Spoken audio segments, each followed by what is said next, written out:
Alright lads, how's things? Back with another video today. It's been a while since the last one, so hopefully gonna get back to posting around 2 times a week now on the YouTube. More long form content. First video back gonna be on the biggest mistakes I made when I started out in the gym. Now I started training in the gym consistently around 5 years ago. Obviously had the disruption with the lockdowns and stuff, but consistently training in the gym I began around 2019 at the start of the year. I was only 16 at the time, going on 17, obviously very naive, doing a lot of things wrong. So hopefully from this video now, I'm going to help a couple of you learn from the mistakes that I made when I was younger. So I'd say straight away, one of the biggest issues I had, I kept the same exercises all the time. Now obviously, and I always preach this is perfect for one single block of training, which will usually last from anywhere from about 6 to 8 weeks before you start getting really bored of the workouts you're doing and you start to plateau with all the exercises you're on. For example, something like lat pull downs, it's good to vary up your grip maybe in each different training block you have. So maybe every 6 weeks, if you're sticking with lat pull downs, go for a different variation of it. If you're doing a neutral grip, maybe switch for an underhand grip or go overhand or even do some single arm lat pull downs.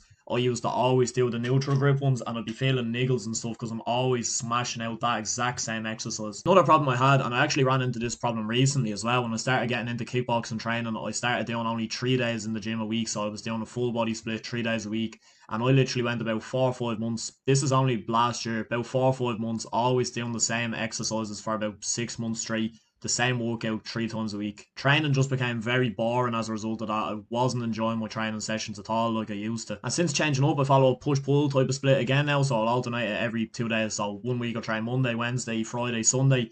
Following week then I'll go Tuesday, Thursday, Saturday. Following week we'll be back to Monday, Wednesday and so on. And something that I think happened when I began training and I was following this kind of approach of always doing the same exercises all the time, I ended up with quite a few underdeveloped muscles. So going back to that lat pull downs example, all the time doing that neutral grip like I mentioned before, I was never doing overhand, I was never varying my grip width, going closer or further apart. Obviously ended up with a few imbalances down with the muscles in the upper back. So switching up every 6 to 8 weeks, always doing a variety of exercises is best, I think, once you start to plateau with whatever exercises you're doing at the minute. Second mistake, and I'm still guilty of this, I think we all are, looking at your phone during the workouts. My opinion, phones are just the ultimate distraction. They take away from the quality of your workouts in my opinion, and a lot of the time it ruins the workout. Go into the gym, put your phone on airplane mode, playing your music, whatever. You really enjoy the workout and get to appreciate it for what it is. When you're always scrolling through social media in between sets, it kind of ruins the quality of the workout then, but also your enjoyment of it. You're just not getting the same fulfillment and even the same kind of endorphin rush, I guess. And when I began training, I always thought going to failure was the most important thing. And don't get me wrong, training with intensity is obviously important if you want to see progression in the long run. But especially when you're a beginner, any form of progression is what you need. Hard, easy, whatever. Once you're seeing progression from session to session, that's all you need as a beginner. And I always just thought about it this way. I remember seeing a video from someone, I can't remember who it is, but they broke it down, and after that I started following this approach. You can increase the volume by leaving reps in the tank on your first couple of sets. So I think chin-ups or pull-ups is the perfect example. You might be able to do 10 chin-ups in a single set, but that might be the absolute maximum you can do.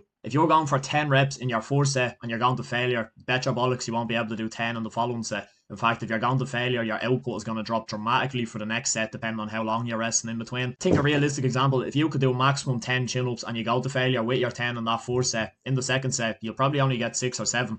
And if you're going to failure with that 6 or 7, which you will be, having done 10 in the first set, you'll probably be down to 3 or 4 in the last set because you're so fatigued. So overall, 10, 6, 4 across 3 sets, that's 20 reps overall. Versus if you've done 8 on your first set, 2 reps away from failure, you could probably go 8 on the second set as well. And then on the third set, 8 will probably be around your failure point. And that's fine because it's your last set and you're going on to a different exercise after working different muscles probably. The last mistake I made was doing too much volume when I first started.